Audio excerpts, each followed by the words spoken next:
Hello friends, मैं धर्मेंद्र एक बार फिर से आपका स्वागत करता हूं हमारे यूट्यूब चैनल डीके एकेडमी पर। फ्रेंड्स, आज हम इसमें इंग्लिश का दूसरा वीडियो यानी दूसरा लेक्चर आपका होगा, जिसमें पहले लेक्चर में आपको लेटर के बारे में जो नॉर्मल जानकारी थी आपको शेयर किया हमने, और इसके साथ ही साथ आज हम इस पर दूसरे टॉपिक पर पार्ट्स ऑफ सेंटेंस के बारे में हम बता रहे थे। तो इसी क्रम में आगे बढ़ते हुए हम आज थोड़ा पार्ट्स ऑफ सेंटेंस के बारे में ही पढ़ाएंगे। पार्ट्स ऑफ सेंटेंस, इसमें हमने पार्ट्स ऑफ सेंटेंस में हमने आपको बताया था कि दो होते हैं, एक आपका सब्जेक्ट होता है और दूसरा हमारा प्रेडिकेट। सब्जेक्ट और प्रेडिकेट हमने आपको बताया था कि सब्जेक्ट किसे कहते हैं और प्रेडिकेट किसे कहते हैं। अब इसमें एक बार फिर से हम इसको देख लेंगे। यानी सब्जेक्ट क्या होता है? जिस वाक्य में यानी काम जिसके द्वारा किया जाए वही क्या होता है? सब्जेक्ट होता है। मतलब जिसके द्वारा कार्य किया जाता है वही सब्जेक्ट होता है। हमने आपको एग्जांपल में बताया था, या और भी एग्जांपल हो सकते हैं कि राम रीड्स अ बुक। तो ये क्या हुआ हमारा? Ram reads a book. यानी इसमें काम किसके द्वारा? राम रीड्स अ बुक मतलब राम पुस्तक यानी एक पुस्तक पढ़ता है। तो यहाँ पे पुस्तक पढ़ने का कार्य कौन कर रहा है? राम। तो ये आपका क्या हो गया? सब्जेक्ट हो गया। इसी क्रम में अब प्रेडिकेट क्या होता है? प्रेडिकेट का मतलब होता है यानी जिसके द्वारा कार्य किया जाए, वो तो सब्जेक्ट हो गया। लेकिन जो कार्य किया जाता है यानी जो वाक्य में जो काम होता है उसी को प्रेडिकेट कहते हैं। ये आपको ठीक, यानी रीड सब बुक क्या आपका क्या होगा? प्रेडिकेट। इसी क्रम में अब हमने जनरली देखा कि रेड्स यानी मेन वर्ब से पहले जो भी होगा वो सब्जेक्ट होगा, और उसके बाद यानी मेन वर्ब या हेल्पिंग वर्ब से लेकर जो भी वर्ड होते हैं वे आपके क्या होते हैं? प्रेडिकेट। लेकिन सभी सेंटेंस में आपको ऐसा नहीं देखने को मिलेगा। और जैसे आप इसमें बता सकते हैं कि हियर कम्स अ बस। हियर कम्स अ बस, इसमें सब्जेक्ट हमारा क्या होगा? इसमें सब्जेक्ट आपका होगा ए बस। ठीक, क्योंकि काम करने का कार्य इसमें कौन कर रहा है? ए बस। ठीक, ये हो गया। और भी जैसे shut the door, shut the door. ठीक, अब इसमें सब्जेक्ट क्या होगा? ये पहली चीज, ये सेंटेंस की है। अभी जब हम इनसे बाद में बताएंगे आपको, जब टाइप्स ऑफ सेंटेंस की बारी आएगी तो इसमें आपको बताया जाएगा। ये आपका शट द डोर, ये आपका इंपरेटिव सेंटेंस में है। और इसको नोट डाउन में आप कर लीजिएगा कि इंपरेटिव सेंटेंस का सब्जेक्ट है इंपरेटिव। इंपरेटिव सेंटेंस का जो सब्जेक्ट होता है वह हमेशा, इंपरेटिव सेंटेंस का सब्जेक्ट हमेशा आपका यू होता है। ठीक, यानी subject of imperative sentence always is to be you. मतलब इंपरेटिव सेंटेंस का हमेशा सब्जेक्ट आपका होगा यू। ठीक है, फिर इसके बाद और भी कोई एग्जांपल, जैसे जैसे on the top of hill lives a hermit. Lives a hermit. ये आपके एग्जांपल ऐसे वैसे एग्जांपल नहीं है, ये विभिन्न परीक्षाओं में पूछे हुए एग्जांपल्स हैं आपके। जैसे on the top of hill lives a hermit. अब यहाँ पर भी देखिए ये लिव्स है, तो इसका मतलब ये थोड़ी है कि यहाँ पर ये जो भी आपके होंगे ये आपके सब्जेक्ट होंगे। नहीं, सब्जेक्ट आपका यहाँ पे हर्मिट है। कहने का मतलब रहने का कार्य कौन कर रहा है? ए हर्मिट। ठीक, तो ये हुआ आपका सब्जेक्ट। हमने आपको बताया था कि आज हम सब्जेक्ट पार्ट और प्रेडिकेट पार्ट के बारे में आपको बताने वाले हैं। ठीक, तो इसको इरेज कर दे रहे हैं।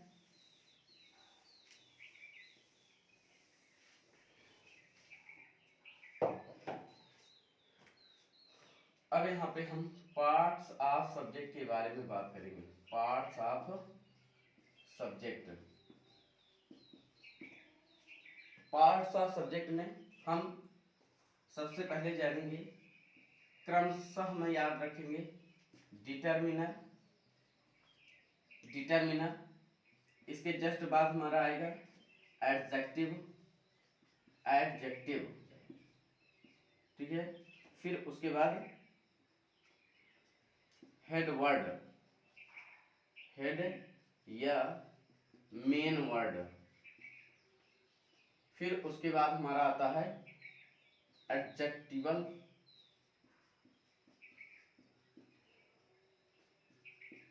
फ्रेज। एडजेक्टिवल फ्रेज, ठीक, ये होता है। तो ये तो रहा आपका सब्जेक्ट के पार्ट, आपको क्रमशः याद रखना होगा। यहाँ पे डिटर्मिनर, एडजेक्टिव, हेड वर्ड या मेन वर्ड, फिर उसके बाद एडजेक्टिवल फ्रेज, ठीक। डिटर्मिनर क्या होता है? जो कर्ता को सीमित कर दे, मतलब जैसे कर्ता को सीमित करते, जैसे आपके यहाँ पे दा हो सकता है, ए हो सकता है, एन हो सकता है, ए एन यानी दा हो सकता है, एन हो सकता है, ए हो सकता है, सम हो सकता है और फ्यू भी हो सकता है। तो इस तरह से जो भी वर्ड आपके मिलेंगे सेंटेंस में, यानी सब्जेक्ट वाले पार्ट में, वो आपके क्या होंगे? डिटर्मिनर।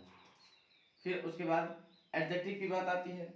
एडजेक्टिव जब आपको पार्ट्स ऑफ स्पीच पढ़ाएंगे तो उसमें आपको एडजेक्टिव डिटेल से बताएंगे, लेकिन यहाँ पर इतना जान लीजिए एडजेक्टिव होता क्या है। एडजेक्टिव क्या होता है? An adjective is a word which qualifies a noun or pronoun, मतलब विशेषण वह होता है जो किसी संज्ञा या सर्वनाम की विशेषता बताता है। तो यहाँ पे एडजेक्टिव वर्ड होंगे, जैसे आपका कुछ भी हो सकता है, यहाँ पे टाल हो सकता है, ब्लू हो सकता है, मतलब जो जो भी एडजेक्टिव वर्ड होते हैं वो सभी हो सकते हैं। हेड वर्ड या मेन वर्ड, यानी वाक्य का जो कर्ता होगा, मुख्य कर्ता होगा, है ना, जैसे मैन हो सकता है ना, बॉय हो सकता है, इस तरह से सेपरेट सेपरेट। एडजेक्टिवल फ्रेज, हाँ, फ्रेज की बात आती है। फ्रेज क्या होता है?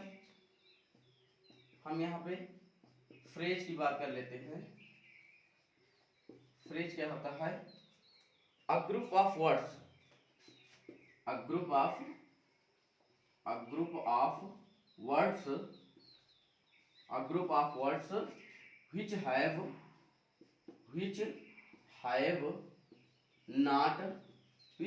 not complete sense।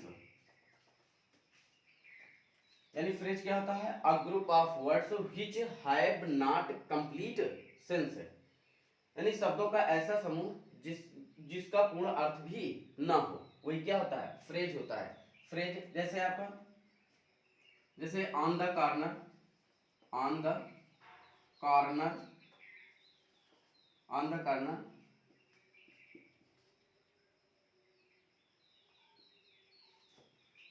In the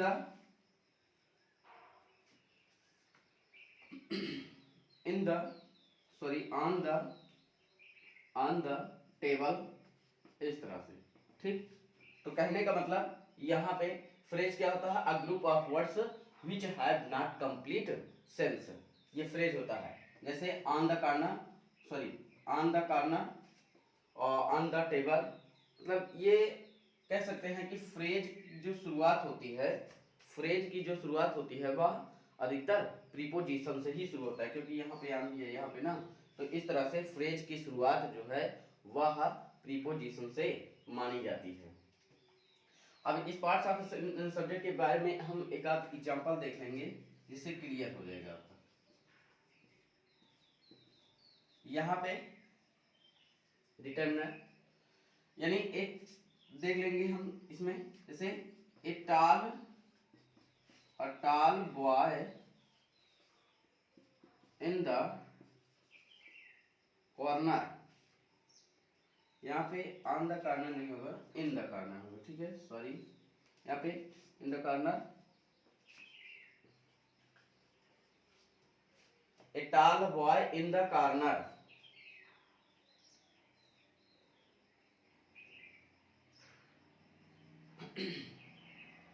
reads a novel, reads a novel. A tall boy in the corner reads a novel. अब यहाँ पे पूछेंगे ए क्या चीज है, टाल क्या चीज है, और बॉय क्या चीज है।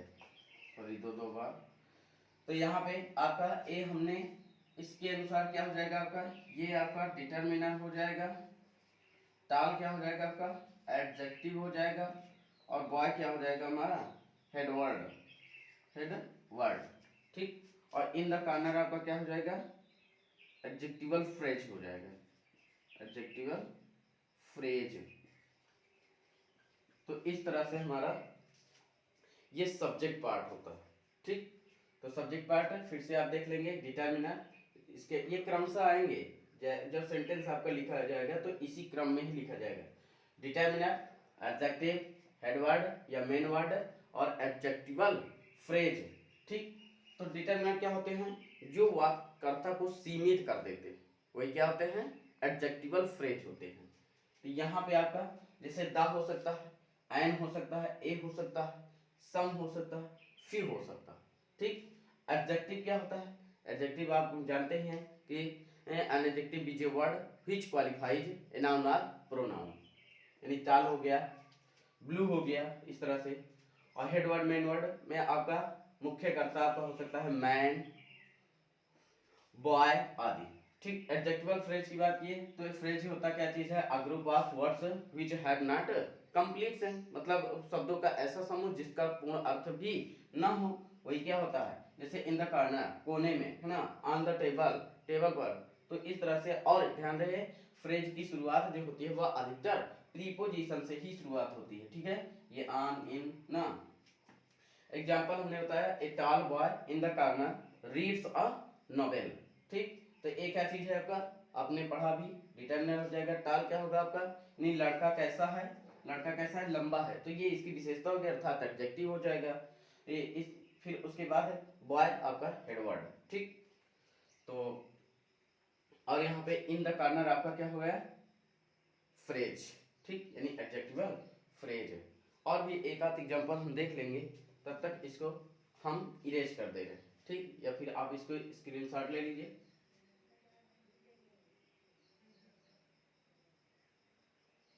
ठीक है, उम्मीद करते हैं स्क्रीनशॉट ले लिए होंगे आप। अब हम इसको इरेज कर दे रहे हैं।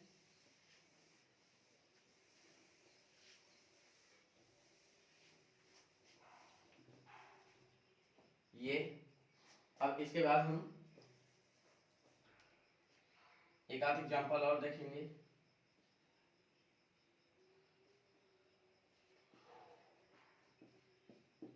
जैसे सम naughty boy,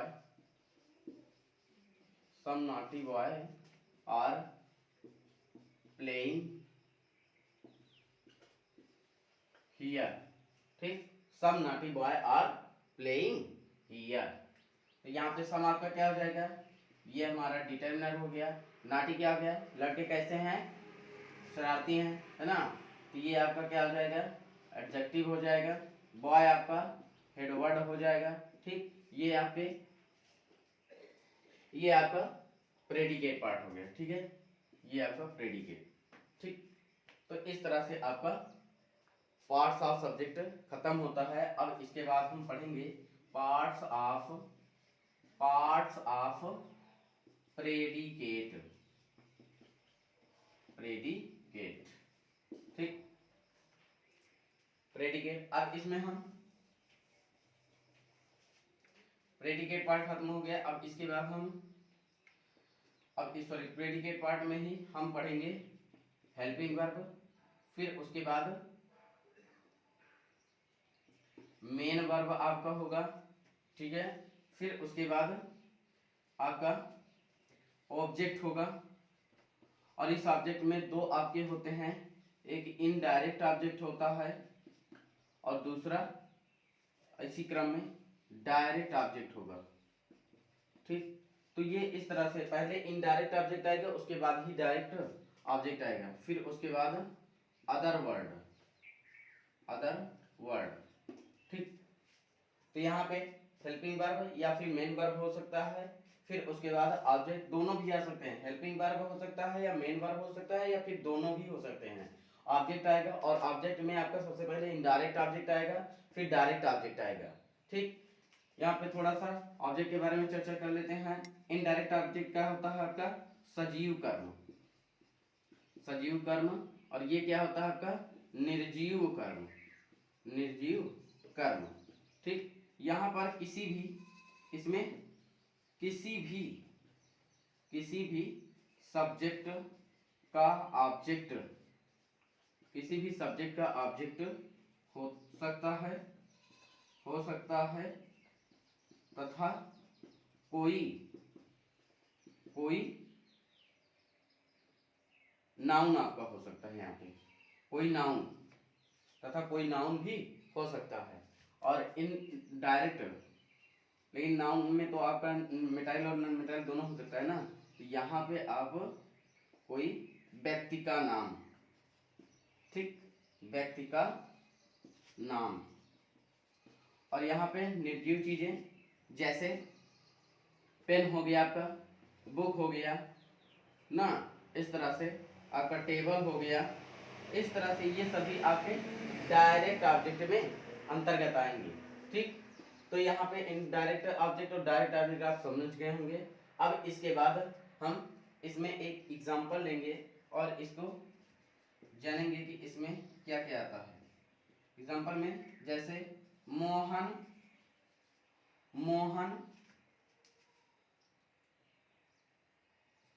gave me a book yesterday, ठीक, Mohan gave me a book yesterday। यहाँ पे मोहन तो आपका चूंकि सब्जेक्ट हो जाएगा, इसे हमें बताना नहीं है, हमें पिक आउट करना है आपको क्या, प्रेडिकेट वाले पार्ट को। तो गेव क्या हो जाएगा आपका? मेन वर्ब हो जाएगा। गेव क्या हो जाएगा आपका? Main verb. और मी क्या हो जाएगा आपका? Indirect object, indirect object. ठीक, ये क्या हो जाएगा आपका? Direct object. यस्टरडे आपका क्या हो गया? यस्टरडे आपका हो गया अदर वर्ड। ठीक, तो इस तरह से हम प्रेडिकेट के बारे में समझ पाए। यानी प्रेडिकेट का पार्ट कौन कौन सा होता है? हेल्पिंग वर्ब आएगा या फिर मेन वर्ब आएगा या फिर उसके बाद प्लस ऑब्जेक्ट होगा, और ऑब्जेक्ट भी होगा तो उसमें दो टाइप के ऑब्जेक्ट आपके बताए गए, एक इनडायरेक्ट दूसरा डायरेक्ट। ये क्रमशः लिखे गए हैं, पहले इनडायरेक्ट ऑब्जेक्ट आएगा, उसके बाद डायरेक्ट ऑब्जेक्ट आएगा, अदर वर्ड, फिर उसके बाद। अब इनडायरेक्ट ऑब्जेक्ट होता क्या है? हमने आपको बताया कि सजीव कर्म होते हैं, किसी भी सब्जेक्ट का ऑब्जेक्ट है ना हो सकता है, तथा कोई व्यक्ति का नाम भी हो सकता है। यहाँ पे मोहन दे सकता है, सोहन दे सकता है ना, सीता दे सकता है, इस तरह से। और एग्जांपल में जैसे Mohan gave me a book yesterday, तो मोहन तो आपका सब्जेक्ट हो गया क्योंकि कार्य इसके द्वारा किया जा रहा है, हमें प्रेडिकेट पार्ट छांटना है। तो यहाँ पे आपको हो जाएगा गेव क्या हो गया? मेन वर्ब, फिर उसके बाद इनडायरेक्ट ऑब्जेक्ट और उसके बाद डायरेक्ट ऑब्जेक्ट। ठीक, तो इस तरह से आपका पार्ट्स ऑफ सेंटेंस कंप्लीटली आपका पूर्ण किया होता है। और इसी में आपको जो भी महत्वपूर्ण चीजें थी हमने इसमें डिस्कशन किया है, और आशा करते हैं आपको यह वीडियो पसंद आया होगा। और उसके बाद हम यहाँ पे अब अगले टॉपिक में हम आपको लेकर आने वाले होंगे आपका टाइप्स ऑफ सेंटेंस है। अभी तक हमने पार्ट्स ऑफ सेंटेंस पढ़ा, पार्ट्स ऑफ सेंटेंस हमने बताया था कि पार्ट्स ऑफ सेंटेंस और टाइप्स ऑफ सेंटेंस अलग अलग होते हैं। इसमें हमने पार्ट्स ऑफ सेंटेंस के बारे में पढ़ लिया है, अब टाइप्स ऑफ सेंटेंस की बारी होगी, इसको हम अगले वीडियो में लेकर आएंगे। इसमें 1 या 2 वीडियो आपका होगा, वो भी बढ़िया से हम पार्ट्स ऑफ सेंटेंस के बारे में अच्छे से जानेंगे। और इसी क्रम में फिर आगे बढ़ते हुए हम वर्ब को पढ़ाएंगे। इसके बाद अगली वीडियो ऐसे ही क्रमशः आपकी ये इंग्लिश की एकदम बेसिक से आपको पढ़ाया जाएगा, जो किसी भी चाहे वनडे एग्जाम हो चाहे फिर फाउंडेशन क्लास 6 to 12 के लिए हो, यह आपके लिए बहुत ही बेनिफिट होने वाली है। अब हम इसी के साथ हम वीडियो को यहीं पर रोकते हैं। अब नेक्स्ट मुलाकात हमारी आपकी अगली वीडियो में होगी, तब तक के लिए bye bye, tata, thank you so much.